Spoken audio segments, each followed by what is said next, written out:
Fabien Baranès, bonjour. Bonjour.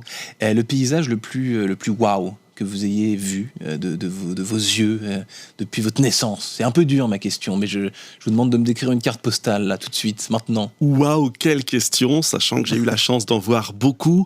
Probablement parce que je rentre là de Mongolie, j'y étais au mois de juin.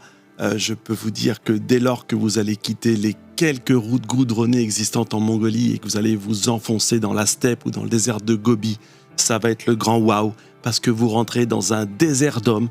Il n'y a plus d'hommes, il n'y a plus rien, il n'y a que la nature, il n'y a même pas de piste, vous suivez juste quelques traces de pneus et vous êtes tellement déconnecté que l'effet waouh, il est très très fort. Des traces de pneus et l'instinct du coup. Le trace de pneus, l'instinct, la direction, l'orientation, oui, nécessairement.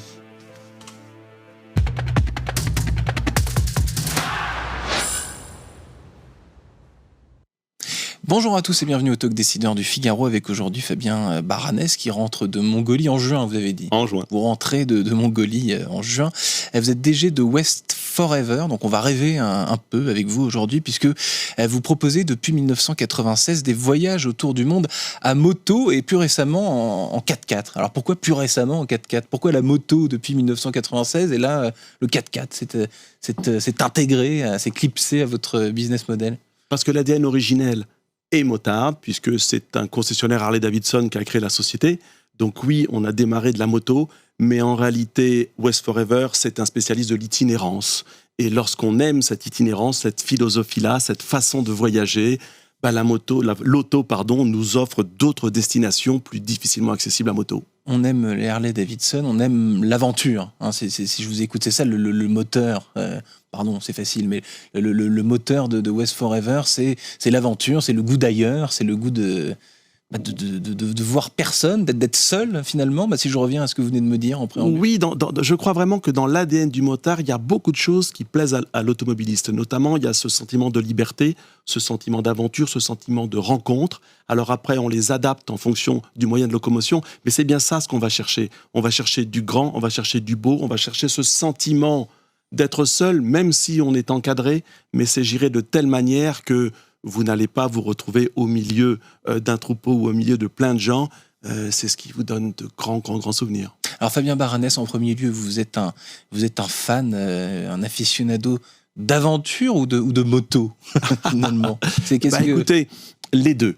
Je suis motard depuis l'âge de mes 20 ans, mais étudiant, donc à 22 ans, 23 ans, j'ai organisé le raid africain des grandes écoles. C'était un raid humanitaire qui traversait toute l'Afrique de l'Ouest. On finançait des pick-up qu'on offrait ensuite aux ONG locales du Burkina Faso. Donc, voyez-vous, j'ai déjà démarré très tôt et sur la voie du voyage et sur la voie de la moto. Donc, c'est assez associé. C'est associé, ouais, vous n'avez aucune préférence, impossible de dire... Non, je ne conçois pas la moto. Parce que vous avez voyagé avant d'être motard, j'imagine. Bien sûr, même si, honnêtement, moi, mon enfance ne m'a pas amené à parcourir le monde, loin s'en faut. C'est probablement pour ça que dès que j'ai eu 18 ans, c'est ce que j'ai voulu faire, parce qu'avant, je n'avais pas eu l'occasion. Mais oui, je ne conçois la moto qu'à travers le voyage. La course à moto et plein de choses à moto ne m'intéressent pas plus que ça. La moto, pour moi, est un outil de voyage. Du coup, le 4x4 est aussi un outil de voyage sur d'autres terrains de jeu. Votre premier voyage, justement, votre première aventure, c'était, vous vous en souvenez? Là, donc là, ma première question rebondit sur celle-ci, mais c'est pas finalement la même, quoi. Non, c'est pas forcément la même. Alors, en effet, j'ai démarré très tôt ces voyages. Je vous l'ai dit, 18 ans, j'ai commencé à voyager. 20 ans, j'ai eu ma première moto, donc je suis parti en voyage. Mais ce qui est assez peut-être fondateur, c'est la première fois que j'ai loué une Harley-Davidson. Je m'en souviens très bien. C'était le mariage de mon cousin qui vit à San Francisco. Et je me suis dit, tiens, et si j'allais faire le nord de la Californie et l'Oregon à moto? J'y connaissais rien en Harley-Davidson. J'ai demandé la même moto que les policiers californiens de l'époque. On m'a donné une Road King et je suis parti. Et là, c'est vrai qu'il s'est passé quelque chose. C'est vrai qu'il y a eu un choc. J'ai encore un souvenir très ému de la traversée des parcs de séquoia qui sont endogènes de la Californie. Je me souviens encore de la puissance du Pacifique et de ces routes qui l'abordent. et puis de ce qu'on est capable de rencontrer aux États-Unis, même en Californie, c'est-à-dire des petits bleds avec rien ni personne, hormis une station de service qui fait aussi épicerie, qui fait aussi poste et qui fait tout. Et là, des rencontres absolument incroyables. Et ces longues routes interminables aussi, j'imagine. Dès qu'on traverse le désert, on peut avoir une vue, perte de vue justement, mais ne nous y trompons pas, ce ne sont quand même pas toutes les routes américaines. Et bien heureusement, il y a du relief aux États-Unis, donc nécessairement, on a aussi des courbes, des virages et tout ce que l'on peut apprécier. Merci de corriger ce cliché que je viens d'énoncer, Fabien Baranès. Donc Namibie, Mongolie, l'Argentine, l'Alaska, les États-Unis, donc 15 circuits sur le sol américain. Donc, oui, tout à fait. Vous l'avez dit, très, très divers. Qu'est-ce qui vous arrête finalement ? Qu'est-ce qui est incompatible avec l'aventure à moto ou en 4x4 ? Alors j'adorerais vous dire rien, mais c'est pas tout à fait vrai. Fondamentalement, on a besoin de trouver un véhicule, tout d'abord, et on a besoin d'avoir tout de même un terrain de jeu, c'est-à-dire une destination qui répond à nos différents critères. Les critères de la moto ne sont pas les mêmes que les critères du 4x4. À moto, on a plutôt besoin, évidemment, d'abord de routes goudronnées, ce qui veut dire qu'on va plutôt évoluer dans un monde occidentalisé, je pense à une bonne partie de l'Amérique, à l'Afrique du Sud, je pense à l'Océanie, au Japon. Dès qu'on est en 4x4, on peut s'ouvrir sur des destinations beaucoup plus aventure, et c'est le rôle de notre marque qui s'appelle Caravane Aventure. Et là, on peut aller en Namibie parce qu'il y a peu de routes goudronnées. Là, on peut aller en Mongolie où il n'y a quasi pas de routes goudronnées et s'ouvrir à des destinations beaucoup plus sauvages. Il y a aussi, j'imagine, la notion de... vous avez une équipe d'une quinzaine de personnes, je crois, une notion de sécurité et de... Si, je ne sais pas si ma Harley ou mon 4x4 a un pneu crevé ou une panne ou quelque chose comme ça, il faut aussi que je sois dans un environnement où on peut me secourir, venir à mon aide facilement. Tout à fait. Si vous faites le choix, si vous faites le choix de partir en circuit, c'est-à-dire avec un petit groupe de véhicules, petit groupe de personnes, c'est que vous êtes accompagné, et cet accompagnement va quand même vous apporter beaucoup de choses. Ça va vous apporter de l'information en temps réel sur les lieux que vous traversez, sur l'histoire de ces lieux-là, ça va vous apporter du confort, et ça va vous apporter quand même de la sécurité, c'est-à-dire que nous sommes équipés, organisés pour répondre à la très grande majorité des aléas qu'on est susceptible de rencontrer sur la route, dont le plus basique, peut-être une crevaison, une panne, etc. Mais l'aléa, l'imprévu, c'est la partie intrinsèque de l'itinérance. Donc ceux qui veulent faire un voyage... C'est la partie Koh-Lanta, si je veux caricaturer. Oui, on va dire ça comme ça, mais choisir l'itinérance, à l'opposé de choisir une belle semaine en bord de mer dans un bel hôtel, il n'y a rien de mieux. C'est le risque, c'est le goût. Mais l'itinérance, c'est l'imprévu. C'est l'imprévu, c'est la rencontre, c'est ce à quoi on ne s'attendait pas. Vous avez parlé de confort, la nuit, enfin l'endroit où on dort, c'est aussi compris dans votre. Oui, dans votre offre, c'est même on très. On ne dort pas sur la Harley Davidson. Alors sur une Harley, c'est plutôt difficile, mais oui, c'est totalement compris. Et le choix de l'hébergement est très important et varie beaucoup de la philosophie de voyage que l'on va choisir. Lorsque l'on fait un voyage aux États-Unis, par exemple, chez West Forever, on va vous faire dormir à proximité immédiate des sites majeurs parce qu'on veut que vous les visitiez au meilleur moment de la journée, c'est-à-dire au moment du coucher du soleil. Les caravanes aventures, elles, qui vont nous éloigner, nous emmener loin des routes goudronnées et loin des hôtels, c'est justement la faculté d'aller bivouaquer parce qu'à cet endroit-là, c'est tellement beau qu'il faut être seul face à cette nature. Je comprends Fabien Baranès et je comprends aussi vos clients. Vous allez me les décrire d'ailleurs. Donc ils ont, j'imagine, un point commun, c'est de vouloir. Ils ont ce goût pour l'aventure, de vouloir vivre une expérience assez inoubliable. Est-ce que ce sont alors moi j'imagine.